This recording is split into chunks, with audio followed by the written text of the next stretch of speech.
Okay. So, growing up, everybody has their dream school that they want to go to in college. So, one of my best friends, his dream school was San Diego State, and he ended up going to San Diego State out of high school, and he wanted to join a frat just like every other college boy.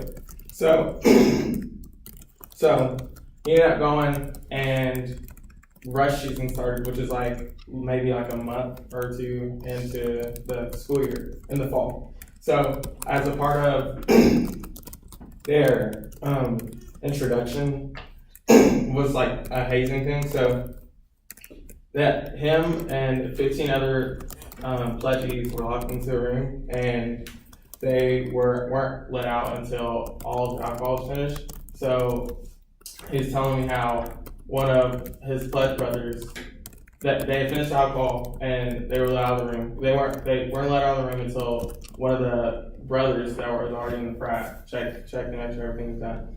So the first dude walked. One of the pledge brothers opened the door, and one of the pledgees ran out. Like he just ran out, and he stumbled down the stairs and ended up cracking his head open, and he died on the scene. So that I was going to talk to you guys about binge drinking in college and how it affects people's grades, affects on their relationships, and just how it affects them on college campuses. But you might ask, like, that's all the way at San Diego, like, why does that have to do with me?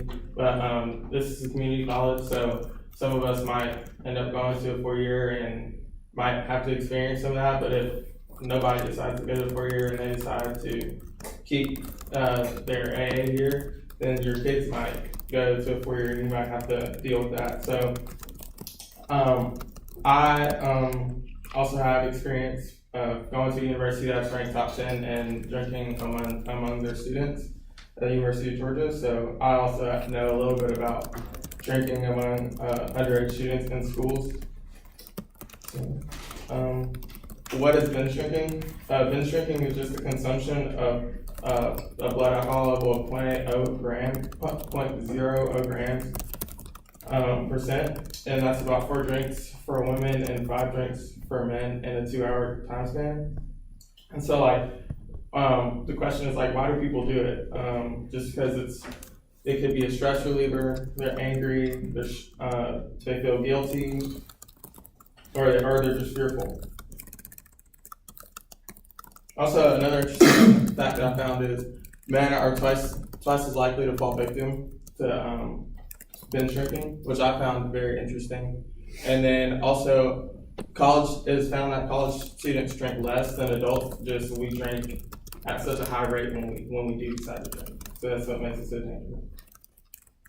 Negative effects of binge drinking. Short term is nausea, vomiting, hangovers the next morning. Long term is hypertension, heart problems, and long term memory loss. And I thought this was kind of funny, but it's not really funny. But it makes sense. Unplanned pregnancy.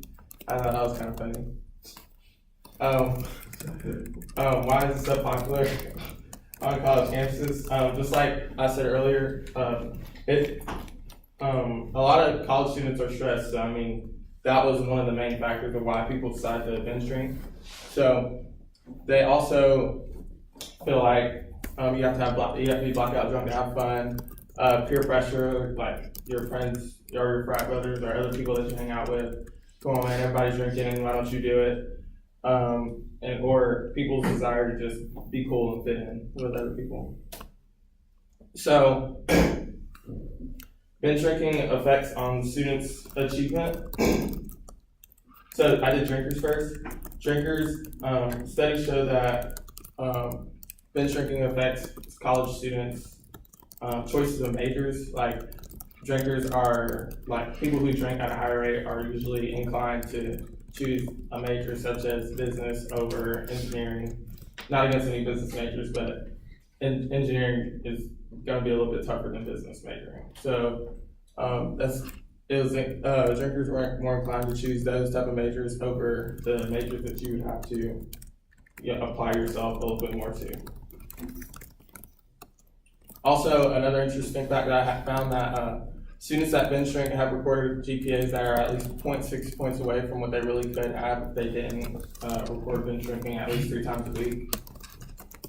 Non-drinkers, like just vice versa, they're more inclined to choose majors such as engineering over business just because they apply themselves more and the side effects of drinking don't latch onto them as much as drinkers because they don't drink, obviously.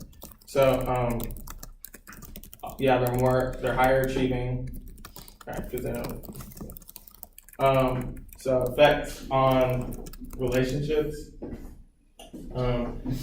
People that drink have, it says both partners, Harvard stated that both partners that binge drink 80% of relationships don't last over a year and a half. And then if one partner binge drinks, 45% of collegiate relationships don't last over a year and a half.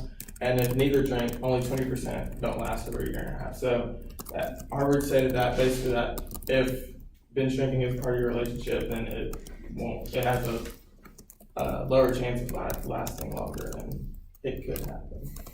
So if it doesn't really affect you, then it doesn't. But I feel like at this point, at some point in your life, everybody's going to be exposed to some type of alcoholism, whether it's you or whether it's somebody in your family. Alcohol plays a major role in your collegiate career. It can either make you or break you. If you decide to drink, then you should be able to control it and know when to do it and when not to do it. But and then you can always have fun with alcohol, and alcohol is not always the answer. So thank you guys for listening.